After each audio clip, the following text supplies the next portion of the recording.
Alléluia. Gloire à Jésus-Christ. Que le nom du Seigneur soit béni. Oui, que le nom du Seigneur soit célébré. Que le nom du Seigneur soit magnifié dans le nom puissant de Jésus-Christ. Toi le vainqueur, toi le triomphateur, toi le victorieux, que la grâce et la faveur de Dieu te localisent maintenant depuis ta position au nom de Jésus-Christ de Nazareth. Oui, celui qui est en toi est plus fort que celui qui est dans le monde. Celui qui est en toi est plus grand que celui qui est dans le monde. Christ lui-même vit en toi. Tu es donc un lion dominant, un lion qui inspire la frayeur, qui inspire la terreur, qui inspire l'épouvantail autour de toi. Tu n'es pas n'importe qui. C'est pourquoi devant toi, toute montagne s'aplanira au nom puissant de Jésus-Christ. Connais donc ton identité, enfant de Dieu. Sois richement béni. Merci de te connecter à moi. Merci de prendre plaisir à me suivre. Merci vraiment de continuer à liker, à partager. Et si tu t'es pas encore abonné, abonne-toi. Nous allons faire chemin ensemble parce que le Seigneur est avec nous. Nous allons triompher de nos ennemis. Oui, Dieu est avec nous. Nous triompherons toujours et toujours nous triompherons de tous nos ennemis dans le nom puissant de Jésus-Christ. Aujourd'hui, je vais te montrer l'arme fatale du croyant chrétien. Ce qui fait que tu triomphes, ce qui fait que toute montagne devant toi s'aplanit, ce qui fait que celui qui est en toi devient plus fort c'est-à-dire que sa force s'extériorise et que tu domines autour de toi. C'est cette arme que je vais te montrer en ce jour. Prends donc plaisir à me suivre jusqu'à la fin et tu recevras une bénédiction dans le nom de Jésus-Christ. On va aller dans le livre de 1 Samuel, chapitre 17. On va lire les versets 24 à 26 qui disent ceci. À la vue de cet homme, tous ceux d'Israël s'enfuirent devant lui et furent saisis d'une grande crainte. Chacun disait, avez-vous vu s'avancer cet homme? C'est pour jeter à Israël un défi qui s'est avancé. Si quelqu'un le tue, le roi le comblera de richesses et lui donnera sa fille, et il affranchira la maison de son père en Israël. David dit aux hommes qui se trouvaient près de lui, que fera-t-on à celui qui tuera ce Philistin et qui ôtera l'opprobre au-dessus d'Israël? Qui est donc ce Philistin, cet incirconcis, pour insulter l'armée du Dieu vivant? Alléluia. Alléluia. Gloire à Jésus-Christ. C'est une histoire que nous connaissons tous. Israël était en guerre avec les Philistins. Et sur le champ de bataille, une règle a été établie par les Philistins.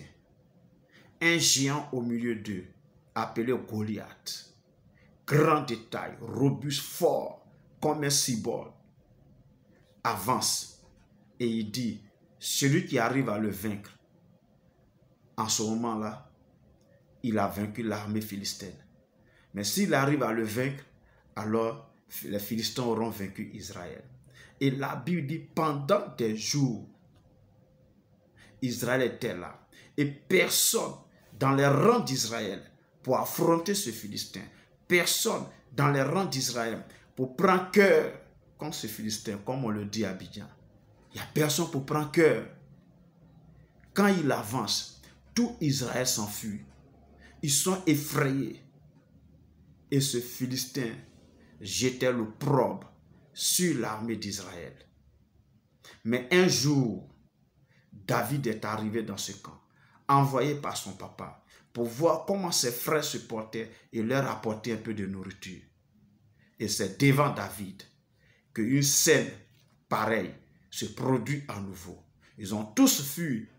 Et David a dit, mais attends, qui est ce Philistin, cet incirconcis, pour qu'il puisse insulter l'armée d'Israël, l'armée du Dieu vivant? Alléluia. Il ne s'arrête pas là.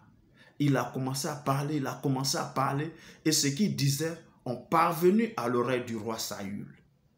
Alors, il va se présenter devant le roi Saül, à partir du verset 31 jusqu'au verset 37.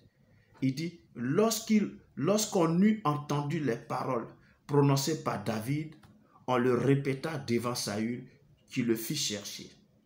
David dit à Saül que personne ne se décourage à cause de ce Philistin. Ton serviteur ira se battre avec lui. Saül dit à David, tu ne peux pas aller te battre avec ce Philistin car tu es un enfant et il est un homme de guerre dès sa jeunesse. David dit à Saül, ton serviteur faisait paître les brebis de son père et quand un lion ou un ours venait en enlever une du troupeau, je courais après lui, je le rattrapais et j'arrachais la brebis de sa gueule. S'il se dressait contre moi, je le saisissais par la gorge, je le frappais et je le tuais. C'est ainsi que ton serviteur a terrassé le lion et l'ours, et il en sera du Philistin, de cet incirconcis, comme de l'un d'eux, car il a insulté l'armée du Dieu vivant.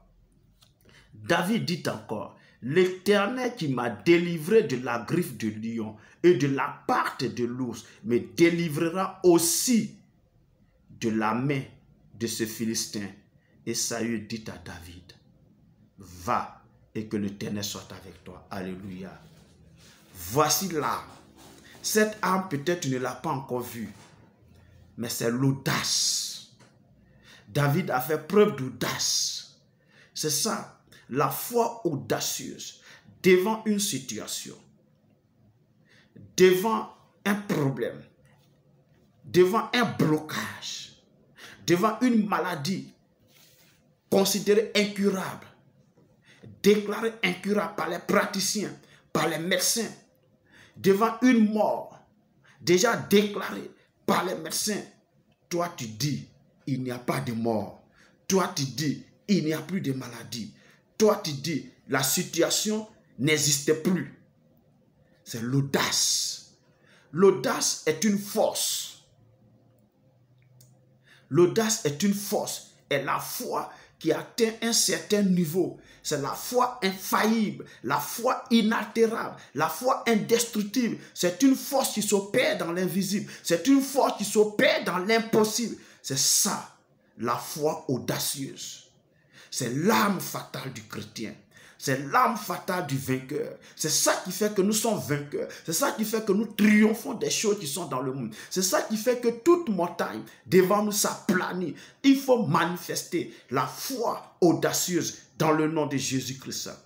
Voyons ce que la Bible dit dans le livre de 1 Jean 5. 1 Jean 5, le verset 4 dit ceci. Car tout ce qui est né de Dieu triomphe du monde. Et la victoire qui triomphe du monde, c'est notre foi. Alléluia, alléluia. C'est la foi audacieuse. Parce que tu es né de Dieu. Parce que tu es né de Dieu. En acceptant Jésus dans ta vie. Parce que tu crois en Jésus et tu l'as reçu comme ton Seigneur, ton Sauveur personnel. Alors la Bible dit, tu triomphes du monde. Mais il dit quoi? La victoire qui triomphe du monde là, c'est notre foi. C'est la foi audacieuse qui est l'arme fatale du croyant chrétien. C'est la foi audacieuse devant toute situation qui fait aplanir les montagnes devant nous, qui fait que nous triomphons des gens du monde, qui fait que véritablement nous avons la victoire, qui fait que nous sommes comme des lions dominants, qui fait que nous inspirons la frayeur et la terreur, que nous inspirons véritablement la frayeur autour de nous parce que nous manifestons la foi audacieuse. La foi audacieuse, c'est croire que Dieu est capable de tout, même devant les situations impossibles, les situations déclarées impossibles par l'homme. Tu manifestes cette foi audacieuse et tu vois la puissance de Dieu à l'œuvre et les gens commencent à avoir peur de toi. Et c'est ce qui s'est produit avec Daniel dans la fosse au lion, avec ses amis dans la fournaise ardente. Oui, ils ont dit, ô roi, vit éternellement. Mais nous savons une seule chose, notre Dieu nous délivrera de tes mains et de la fournaise ardente. Alléluia. C'est la foi audacieuse. La puissance de cette foi-là, elle est une arme fatale. Manifester cette foi, c'est mettre en œuvre la force, l'arme fatale pour ébranler toute situation devant nous. Oui, connais ton identité. Marche par la foi audacieuse. Agis par la foi audacieuse. Alors tu triompheras de tout au-devant de toi et tu ne seras plus la même personne. Les gens te verront comme une personne extraordinaire. Alléluia. Parce que tu vas surfer dans le surnaturel comme jamais personne ne l'a fait. Et cette foi a animé Jésus-Christ également. C'est pourquoi il a marché sur l'eau. Comme on marche sur la terre ferme. Tu n'es pas n'importe qui. Manifeste cette foi audacieuse dans tout ce que tu fais, dans tout ce que tu entreprends, devant toute situation, devant toute difficulté. Et tu verras la victoire à ton côté au nom de Jésus-Christ. Merci de m'avoir suivi. Merci de m'avoir écouté. Merci d'avoir pris ton temps de suivre cela. J'espère que tu vas manifester la foi audacieuse. Pas la foi qui t'envoie au salut, mais la foi qui te fait faire des exploits devant les hommes, devant toute situation. La foi audacieuse. Que Dieu te bénisse. Porte-toi bien. Nous sommes à la prochaine pour d'autres vidéos. D'ici là, porte-toi bien au nom de Jésus-Christ. Amen.